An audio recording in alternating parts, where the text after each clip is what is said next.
ሰላም ካብ እግዚአብሔር አምላኽና ጸጋ ድማ ካብ ጎይታናን መድሓኒናን ኢየሱስ ክርስቶስ ንዓኻትኩም ይኹን ቅዱሳን ኣብ ዘለኹሞ ናይ እግዚአብሔር ጸጋን ምሕረትን ምስኻትኩም ክኾን እናተመነኹ እዚ ብኣገልግሎት ዓንዲ ሓቂ ዝዳሎ ትምህርትና እዩ ሎሚ ድማ ሳልሳይ ክፋል ብልዒ ኣምላኽ ፍቓድ ሰብ እዩ ዝብል ሓሳብ ሒዘልኩም መፅእ ኣለኹ ብሓደ ክንከውን ክትከታተሉኒ ብምሕረት ኣምላኽ ምዕደኩም ቅድሚኡ ግን ሕፅር ዝበለ ጸሎት እስኪ ንጸልይ ናይ ሰማይ ኣምላኽ እግዚአብሔር ብጎይታ ብኢየሱስ ክርስቶስ ንመስግነካ ኩሉ ክብሪ ክትወስድን እግዚአብሔር ኣምላኽ ትቕበልን ዝግባእካ ብቑ ኣምላኽ ንስኻ ኢኻ እሞ ደቅኻ ካብ እግዚአብሔር ኣምላኽ ዝተምሃሩ ክኾኑ እዮም ከም ዝብል ቃልካ ትምህረና ብስም ኢየሱስ ንጸልይ ኣለና በዚ ከምዚ ትዛረበና ዘለኻ ርእሲ እግዚአብሔር ኣምላኽ ኮይና ተረኺብና በኣና ባህ ዝብለካ عجيبك نعيو سرح እግዚአብሔር አምላኽ ድማ ተዳሊና እግዚአብሔር አምላኽ በአና ተሐጉስካ ክትሪኤና ባግናን ድሌትናን እሞ እግዚአብሔር በቅዱስ ቃልካን በጸጋህን ክትበጽሐና ንጸልይ ኣለና በክርስቶስ ኢየሱስ ያው ስም ነዚ መልእኽቲ ዝሰምዑ ዘለዉ ኩሎም እግዚአብሔር አምላኽ ትባርኾም ናይ ዝቃል ዝበረኸት ድማ እግዚአብሔር አምላኽ ውሽጦም ከተእቱ ጸልይ ተመስገን ዓይውን ነዚ እግዚአብሔር አምላኽ ባሪኻ ዝግባእ ጌለ ክዛረብ ክኽእል ትረድኣን ንጸልይ መዓልተይ ኩሉና ስለ ዝባረኽካን መዓልትና ኩሉ ስለ ዝባረኽካን ክብሪ ንዓኻ ይኹን ብስም ኢየሱስ ኣሜን እግዚአብሔር ኣምላኽ ዝተመስገነ ይኹን ኣብ ዝሓለፈ ካልኣይ ክፋልና እቲ ብልዒ መስዋእቲ ኣምላኽ ኢላ ንሪኦ ዘለና እቲ መስዋእቲ ድማ ከዓ ፍቓድና ከም ምዃኑ መጠን ንህይወትና ወይ ድማ ከዓኒ ንስጋና ህያውን ቅዱስን ኣምላኽ ባስ ዘብል መስዋዕት ገና ክነቕርባ ተማዒድና ብምሕረት ኣምላኽ እዚ ክብለና እንከሎ ሃዋርያ ጳውሎስ እሱ ንባዕሉ ዘይገብሮ ዲኹም እዩ ኢልና ልዕልና ነርና ያ ኣይፋሉን ዝገብሮ ደኣሉ ንሱ ጽሒፍልና ንሱ ንባዕሉ ነታ ሰማያዊት ራእይ እምቢ ከም ዘይበለ ከም ዘይድሓርሓረ እኳ ደኣኒ ንኣምላኽ እሺ ኢሉ ከም እተኣዘዘ ተኣዚዙ ድማ ኣብ ምዕራፍ 15 ሮሜ ድማ ከዓኒ እቲ ምስዋዕ ኣህዛብ ኣብ ኣምላኽ ቅቡል ምእንቲ ክኸውን ኢሉ ንርእሱ ንመስዋዕት ገይሩ ንህዛብ ከም ዝወፈያ ስጋዕ ሞት እውን ከም ዝበፅሐ ብዙሕ መከራ እውን ከም ዝረኸበ ቅዱስ ጽሑፍ ይነግረና እዩ ብፍላይ ድማ ከዓኒ ኣብ ኤፌሶን ምዕራፍ 3 ክዛረበና እንከሎ እቲ ስለኻትኩም ዝበፅሐን ዘሎ መከራ ኢሉ እቲ ዝበፅሖ ዘሎ መከራ ስለቶም ኣህዛብ ምዃኑ ኣዳዓዲዑ ተዛሪቡን ነጊርናን ኣሎ ማለት እዩ ስለዚ ሎሚ ድማ ንዕኡ ናብኡ ኢና ክንቅፅል ኣብቲ ናይ መወዳእታ ሓሳብና ከምዚ ኢልና ተዛሪብና ነርና ኢና ኢየሱስ ክርስቶስ ባዕሉ እውን እንተኾነ ነቶም ደቂ መዛሙርቱ ብልዑ እንታይ ምዃኑ ኣነፂሩ ብንጹር ዝኾነ መንገዲ ተዛሪቦም ነይሩ እዩ ኣብ ዮሃንስ ምዕራፍ 4 ቁፅሪ 34 ምስታ ሳምራዊት ሰበይቲ ክዘራረብ ከሎ ዝመፀ ናይ እግዚአብሔር ቃል ክኸውን ከሎ ኢየሱስ በሎም ብልዐይ ፍቓድት ዝለኣኸኒ ክገብር ዕዩ እውን ክፍጽም ኢሎ ስለዚ ብልዕና እንታይ እዩ ፍቓድት ዝለኣኸና ምግባር ድዩ ፍቓድት ዝለኣኸና ምፍጻም ድዩ ወላስ ንብላዕ ንስተደይ ጽባሕ ክንመውት ኢና ዝብል ናብራ ኢና ንነብር ዘለና ቅዱሳን ኣሕዋተይ በዛ ኣጋጣሚ እዚ ክመኽረኩም ሎሚ ዓለም ብልዑ ስተዩ ደይ ጽባሕ ትሞቱ ኢኹም ዝብል ቀረባት እናቐረበት ኣብ ጎደናታትና ኣብ መንገድታትና ኣብ ቤትና ኣብ ገዛና ኣብ ስራሕና ኣብ መንገድና ብዙሕ መሰናኽላት እናቐረበት ንብዙሓት ክርስቲያናት ካብቲ ተፀውዕሉ ሰማያዊ ዝኾነ ጽዋዓ ተሰናኽሎም ኣላ ስለዚ ዝሓይሽ ክንመርፅን ዝሓይሽ ድማ ከዓ ክንሓርን ምርጫና እኳ እንተኾነ ናይ ኣምላኽ ምርጫ ግን ኩሉ ሰብ ክድሕና ፍልጠት ሓቂ ክመፅእ እሞ ናብዚ ፍልጠት ሓቂ ዝመፂና ፍቓድና ብልዒ እግዚኣብሔር ኣምላኽ ክኸውን ዕዮና ድማ ከዓ ዕዮ እግዚኣብሔር ኣምላኽ ምፍጻም ክኸውን ዘለኒ ኩቱር ዝኾነ ቅንኣትን ሃረርታን ንዓኻትኩም ገልጸልኩም ይደሊ ስለዚ ፍቓድ እግዚኣብሔር ኣምላኽ ንዓና እንታይ እዩ ኢልና እንተሓቲታ ትመልሲ ድማ ከዓ ብልዒ እግዚኣብሔር ኣምላኽ እዩ ዝኸውን ዘሎ ማለት እግዚኣብሔር ክበልዕ እንትርአ ንጽበዮ ኮይና እግዚኣብሔር ክዓግብ ንጽበዮ እንትርአ ኮይና ብፍቓድና እዩ ዝዓግብ እግዚኣብሔር ኦፍ ኮርስ ኣምላኽ كابصات نصات ودو عجيبوي عقابت ودو سمايات عريقوي ناي ودو خريستوس يسوس مفصمتا ابز مدر زدما خا بهيوتكم كون دما خاني نتا محبر منفس قدوس هيبو قال هيبو دمو هيبو ابزي زلنايو زمن دما خا نتوم اب صلمات تقميطوم زلو نا برهان كوصو انا نسخاتكم برهان كوينا خنمالالس كمت كويتا يسوس كريستوس برهان كلو برهان برهان كله قبرتي زلا اخني كغبر يقبعني زبل برهان كله بهيوت كلنا قبرتي زلا اخنا كنغبر يصوعنا يغزابير سلازي توم طفيهم زلو باي باهاتكم يمزدحنو نزف قال املاح انت اجرنايو اتوم اب صلمات تقميطهم زلو نا برهان كوص مخانو كنفلط علنا سلازي بزي عقب اغزابير بزي حغوس اغزابير سلازي تي اب زلواوያን ዘሎ መስዋዕት ብልዒ እቲ ሓደ መቕሎ ዝተሰንከተ ቅጫ ኮይኑ መጀመርታ ብዘይቲ ከም ተቆምጠዐ ድሓር ድማ ከዓ ምስ ተሰንከተ ተቋራሪሱ እንደገና ዘይቲ ከም ዝከዓዎ ርኢና ነርና ማለት ኣምላኽ ነታ ኣገልግሎትና ካልኣይ መሊሱ ዘይቲ ከም ዝክዕወሉ ምስ ተቋራረሰ ብመከራ ምስ ሓለፍና ምስ ተቆርስና ጳውሎስ ሪኢኹም ኣለኹ ምስ ተቆርሰ ሳልሳይ ሰማይ በፂሑ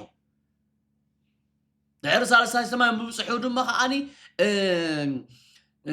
نتي زفلطن من تخفلطو نابتي ناي كريستوس يسوس ناي مكرو تنساي ناي كريستوس يسوس نمركاب دما يماطاطر الله خيل اب فيليب معراف كلت سلازي اتي تقرارس زيتنا ወይ ቅጫና ወይ ድማ ስጋና መልሱ ዘይት ከም ዝከዓውን ፈልጥ ኣለና ማለት ፈቃድ አምላኽ ብዝንገብረሉ መጠን ብኡ መጠን ናይ እግዚአብሔር ኃይል ይወሃበናይ ብኡ መጠን ናይ እግዚአብሔር ጸጋ ይውስኸልናይ ብኡ መጠን ናይ እግዚአብሔር ሕብረት ይበዝሓልናይ እንተራ ምስ ህዝብታት ጸናቢርና ቃል እግዚአብሔር ከይንገብር ፈቃድ እግዚአብሔር ከይንገብር እንተራ አሲልና لانغا ترى اخونا كن افريم زغونفو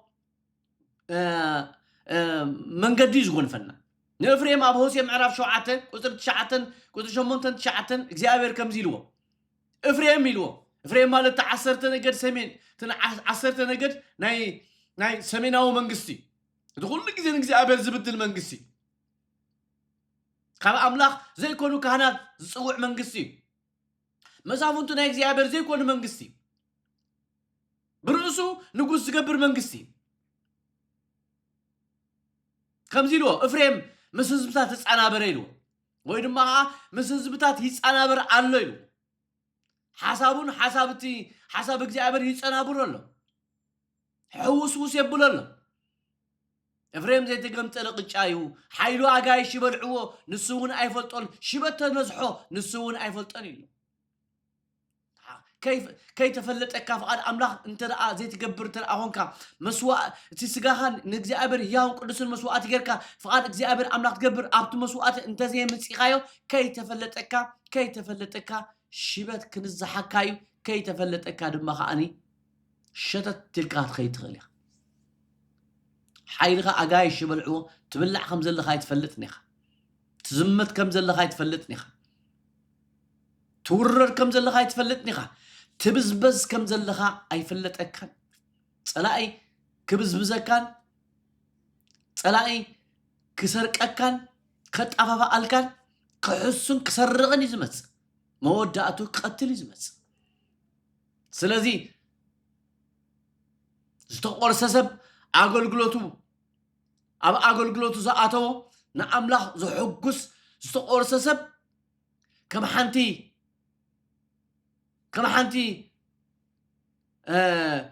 بشكوتر يخم مالهم زا بشكوتيا قرص مبلوا منسكم نمها على قبوا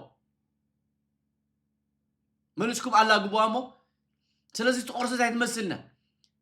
تنكف تبيلكم ما قلنا نقعلوا هوي فركش كتبلا استقرص سبلك قومي بمنفس قرص تنكف كبالن كتبولن نمنفس قرص كفت كبلن حدي سلازي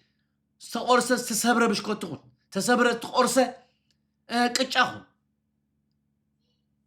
ተሰብረ ሰብ ዘይቲ ተኻዕወሉ ሰብ እዩ ከምዚ ሎሚ ቅድም እኳ ሕጂ እኳ ግሪፎም ኣለዉ እምበር ቅድም ሊትሮ ማይ ዘይቲ ዝኽዕዎ ዝነበሩ ኣብ ቤተ ክርስቲያናት ኢትዮጵያ ኣይኮነን ዘይቲ ስለ ዝተኻዓወካ ሊትራል ዘይቲ ስለ ዝተኻዓወካ ኣይኮነን መንፈስ ቅዱስ ኣለካ ተቆሪስካ ዶ ዝተቆርሰ መንፈስ ቅዱስ ዝከዓው ኣነ እንትኸዓኹልካ ሓደ ገልጋሎ እንትኸዓወልካ ዋጋ ይብሉን ዘይተቆረሱ ብዙሓት ሃዋርያት ኢና ዝብሉ ኪሎ ዘይቲ ክዕምሎም እሞ ሃዋርያት ኮይኖም ድዮም እሞ ናይ ሃዋርያት ስራሕ ሰርሑ ኣለዉ ድዮም ንሪኦም ዘለና ኢና ኣዳናጊሮሞም ስለዚ ተቆረስ በዓሉ እግዚአብሔር አምላክ ዘይት ክዕወልካይ በዓሉ እግዚአብሔር አምላክ ዘይቱ ክቅምጠልካይ ዘይት ቅምጠለ ይበለን እኮ ዳዊት አበረኻ ምስ ድቢ አበረኻ ምስ አንበሳ ክቃለስ እንኮሎ እኮ ማን ደፈልጠይ መንደሪይ ሕዋቱ ከማን አይሰውዕሉን ሕዋቱ ከማን አይፈልጥዎን እቲ ዝርኢ ኣብ ሰማይ ዘሎ አንቆልቂሉ ዝጥምት እግዚአብሔር ግን ርእይዎ ዘይት ክዕወሎ ከሎ ንሪኦ ናይ እስራኤል ንጉስ ተባሂሉ ክሽየም ከሎ ንሪኦ ክቕባእ እንከሎ ንሪኦ ዘይት ክከዓወካ ተቆረስ ዘይት ክከዓወካ ኣብ መስዋዕት ምጻእ ዘይት መንፈስ ቅዱስ ዘሊ ኣብቲ መሰውእ እግዚአብሔር ምጻእ ከም ቃል እግዚአብሔር ንበር ንርእስኻ ከም ክብርቲ ከይቆፀርካ ንርእስኻ ከየናሕሰኻ ንስጋኻ ሕያውን ቅዱስን ኣምላኽ ባህ ዘብል መስዋዕት ጌርካ ኣቕርቦ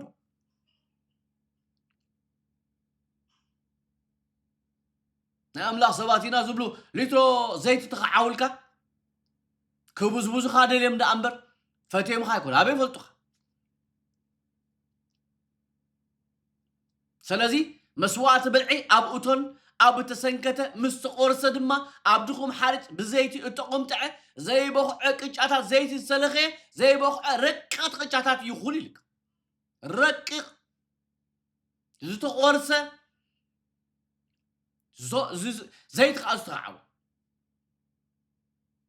ስለዚ እዚ መስዋዕት ብልዒ እዚ ቅጫ እዚ ንሕና እቶም ኣመንቲ ክንከውን ዘለና ኢና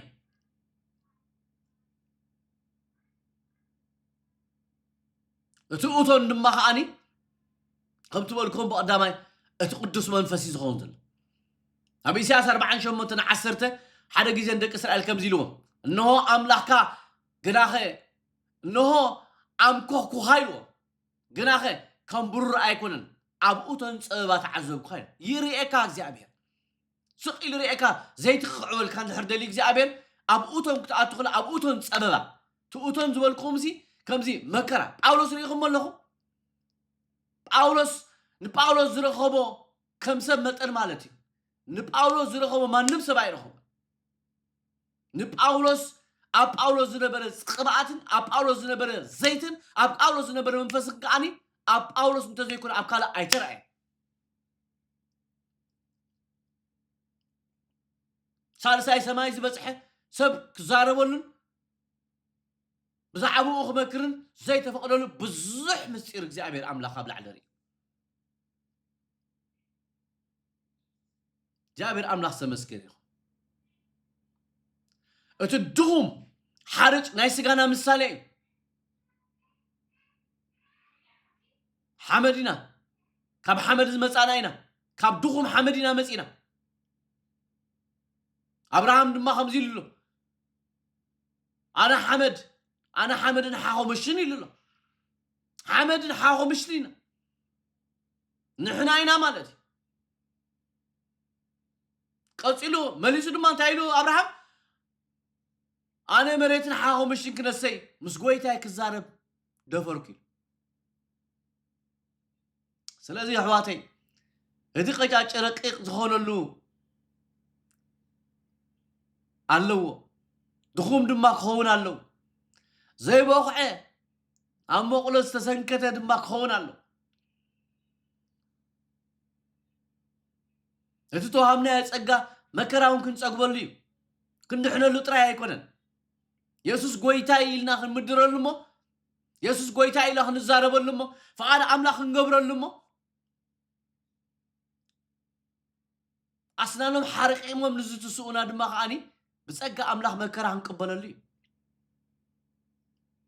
سلازي أتي كلبت جيزة زيت مفساس دماغ أني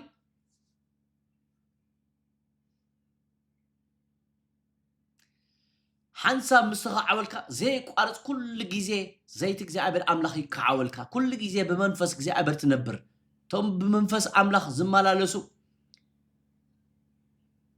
نتي قبر السقا بتا أوقاتهم حاجر زلو منفس كرم قتيلهم ميهم كم زبلنا تقتلوا مالتي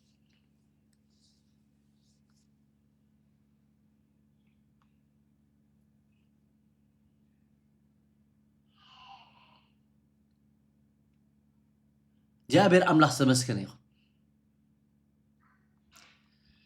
أتي ناك جابر باريا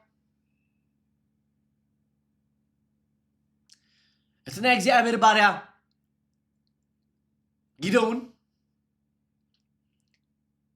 أما سافنت معرف شو دشة قطر 10 ساعات نسرنا حدا كم زيلو تزاريب شعو جدون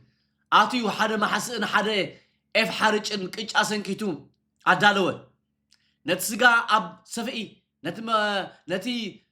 نتي مرق أون أب قرع قبره أب تدوا أم أوسيو دما نوا قربه وتمنع حكا نتسقى نتقشان أبزقه وحزي أمبره أيلو أنبره أيلو نتمرق أون أفسسه بلو كمودن ما قبره شعور تمنع أخزابر شاف إتا أب إيد إزي زنجي سديدو نتا سقا كيشا تنكيامو حاوي أبتخوعي وسيو نتا سقان كيشان بلعو نتمل أخزابر دما أبعينتو تسوري تري ولا لهم تمسير تمل أخزابر نسو خريستوسي بنايس بسقاي تقليص مسيوه تؤفني يبلوه أبتناي تيولوجي تمرتي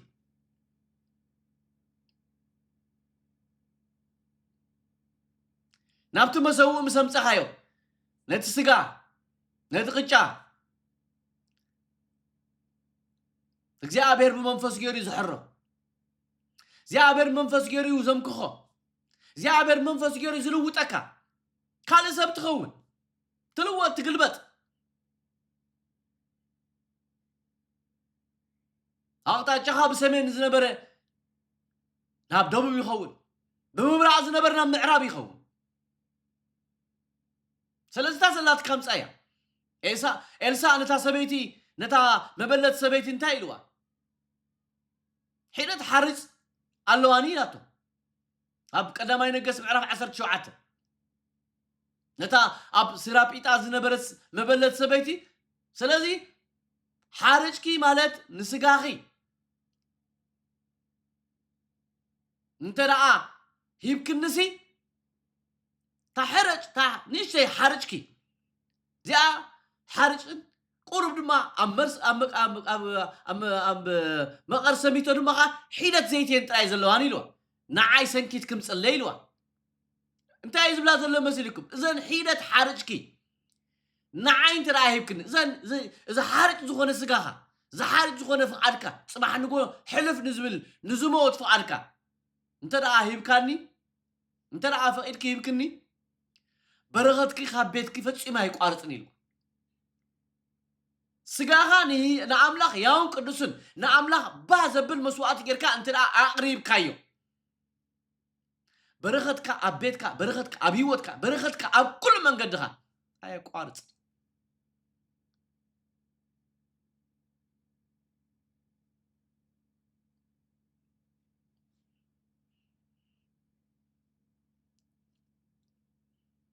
زابير أملاخ سمسكن يخون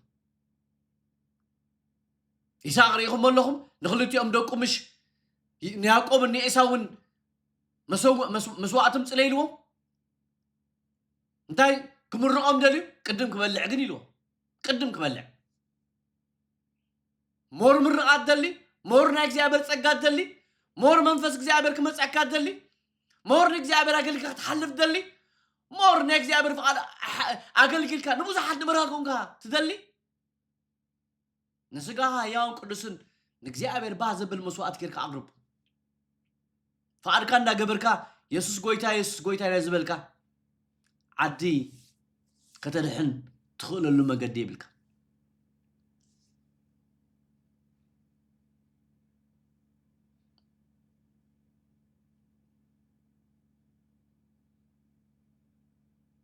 حواتي نزينا تسوينا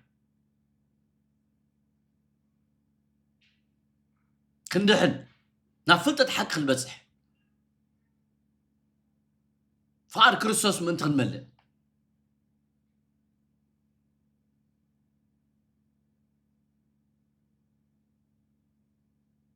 بروغات حواتي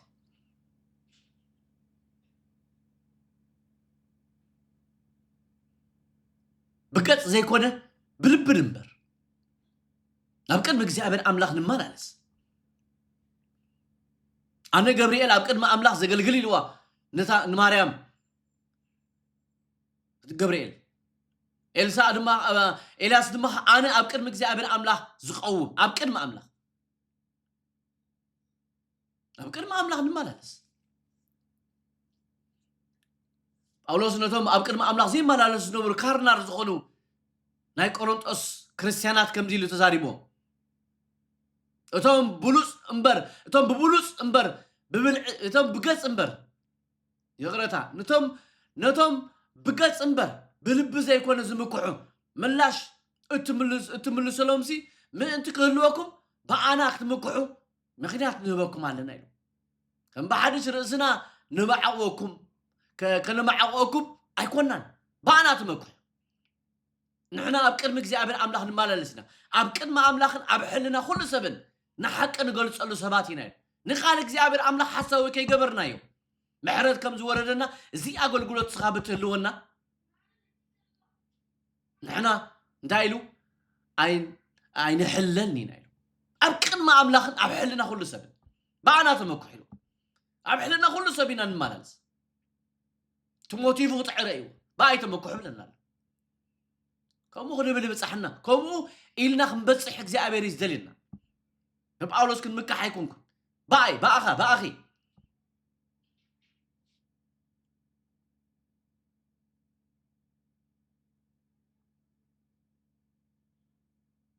تسرح كسرح تزي تسريحي عمد كان وح امبر منفساو نختخون عمل كحصر موسى ندق اسرائيل كوصوم እግዚአብሔር حسب ابلبو مسأتولو ندق اسرائيل 400 عام ጥራዩ 400 ዓመት እዩ እግዚአብሔር ሰሊዕሎም ነይሩ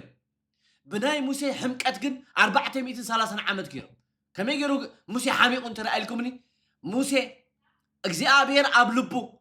ንደቅ እስራኤል ክበጽሖም ከውጾም ከድሕኖም ሓሳብ እትይሉ ግን ባዕሉ ተንቀሳቀሱ ሰብ ቀቲሉ ሰብ ባዕሉ በቁልጽሙ ከውጾም ደል ስለዚ መከራ መጽይዎ ና ሚዲያን ከይዱ 30 ዓመት አው ገይሩ ድሕሪ 30 ዓመት መጽይዎ እግዚአብሔር አነ ተዘለኹ የዘለኹ ኢሉ በተዘለኹ የዘለኹ ዝብል ስሙ ተገሊጸል 30 ዓመት ክሳራ فقال أملاك هتجبر لعليهم تخسر تخليها بزح أبيت كريستيان كوفيلكم بزح قويتا هابط تقبلوا نوي عمل تجبركم تخليهم قال فقال أملاك بأهاتكم يسلط قالوا لي أي سلط إنجن فقال هاتكم ملسوا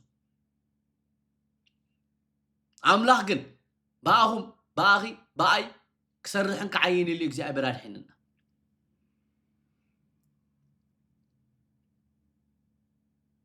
باغي بتحسر بتنوعو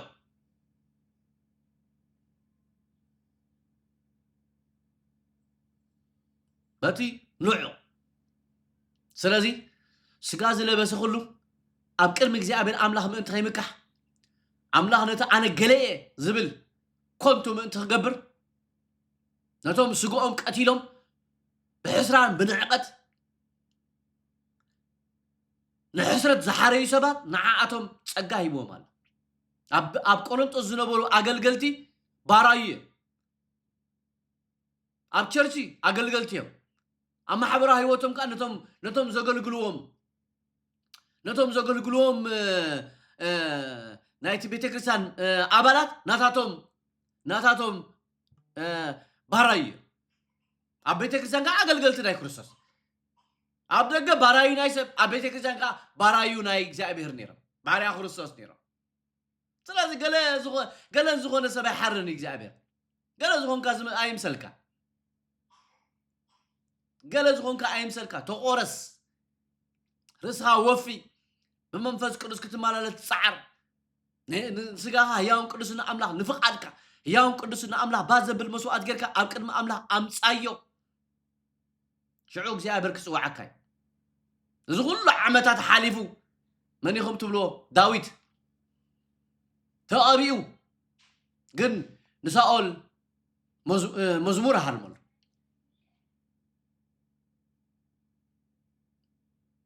ንብዙሕ ዓመታት ብሳኦል ተሳቂዩ ብሳኦል ተሰዲዱ ኣብ መጨረሻ ግን ሓንቲ መዓልቲ ከም 1000 ዓመት ከም ሓንቲ መዓልቲ ስለ ዝኾነ ብቅድሚ እግዚአብሔር ኣምላኽ ነዚ ዝተረድኦ ዳዊት ኣብ ቅድሚ ኣምላኽ ፍቓድ ኣምላኽ እናገበረ ሕማቕ ከይዛረብ ቃል መርገም ኣብ ልዕሊ ጥቕሙ ከየውፅእ ብልቡ ሓሊኑ ኣብ ጥቕኡ ዝነበሩ ሰባት እናረበሽዎ እናደፍዎ ንቐትልዎ እኳ እናሃለው ሕማቕ ዝብል ቃል ከየውፅእ ብሕማቕ ከይተመላለሰ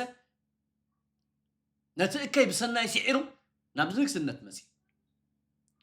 እግዚአብሔር ከምዚ ገይሩ አንጊሱ ኣብ ካልኣይ ሳሙኤል ምዕራፍ 2 ቁፅሪ 1 ከምዚ ይብለና ኮነ ከዓ ድሕሪ ዳዊት ካብ ከተማ ይሁዳ ኣብ ሓንቲ ዓዲ ደየበ ኣብ ሓንቲ ዓዲ ክዲ ቅረታ ክደግበየ ኮነ ከዓ ድሕሪ ዳዊት ካብ ከተማታት ይሁዳ ናብ ሓንቲ ዶ ክድይብ ኢሉ ንእግዚአብሔር ጠየቆ ርእይዎሞ ከመይ ተሰብረሰብ ሳኦል እኳ ሞይቱ እዩ የለን እኳ ተቐቢኡ እኳ ኣምላኽ እግዚአብሔር እኳ ምስኡ ኣሎ ንጉስ ክትኾኑ እኳ ይበሎ ቅድሚ ብዙሕ ዓመታት ግን ትሕትንኡ ርእይዎ ብትሕትና ጽውዕሉ ብትሕትና ንእግዚአብሔር ይጥይቆሉ ይሓተሉ ተሰብረሰብ ስብርብር ዝበለሰብ ንዑ ነዳይ ሕሱር ንኣምላኽ ጥራይ ዝዘልሰብ እግዚአብሔር ከዓ ከምዚ ኢልዎ እግዚአብሔር ድማ ደይብ በሎ ቀፂሉ ሃተሎ ዳዊት ከዓ ናበየነይተይ ክድይብ በሎ ንሱ ከዓ ናብ ኬብሮን በሎ ስለዚ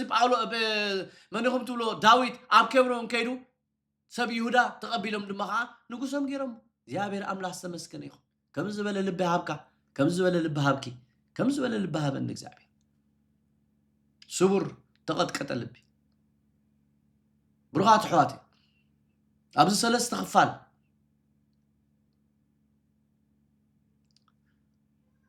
ፈቃድና ብልዕ እግዚአብሔር ኣምላኽ ምዃኑ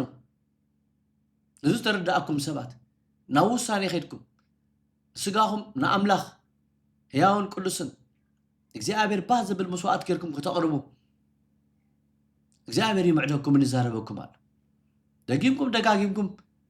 ምስ እግዚአብሔር ተመላለሱ ፈቃድ እግዚአብሔር ክትገብሩ ጻዕር